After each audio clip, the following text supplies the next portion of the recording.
বৃদ্ধা হেসে বললেন, প্রতিদিন সকালে ঘুম থেকে উঠে আমি নিজেকে বলি, আজ একটা নতুন দিন। আমি আজ এমন কিছু খুঁজব যেটা আমাকে খুশি করবে। সব দিন একরকম যায় না, কিন্তু আমি প্রতিদিন কিছু না কিছু খুঁজে পাই। হয়তো সূর্যটা সুন্দরভাবে উঠেছে, হয়তো একটা ফুল ফুটেছে, অথবা কোনো পুরনো বন্ধুকে দেখলাম।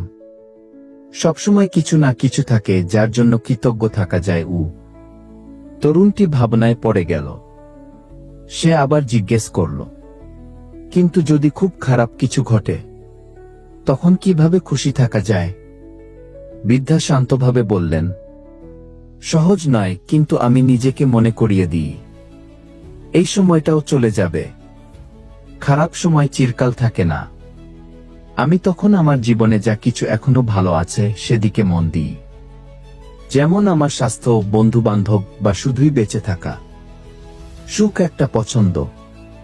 তুমি চাইলে খারাপ জিনিসগুলোর উপর মনোযোগ দিতে পারো আর দুঃখী থাকতে পারো, অথবা ভালো দিকগুলো খুঁজে নিয়ে সুখী হতে পারো। এটা সবসময় সহজ নয়, কিন্তু সম্ভব। তরুণটি বৃদ্ধার কথা শুনে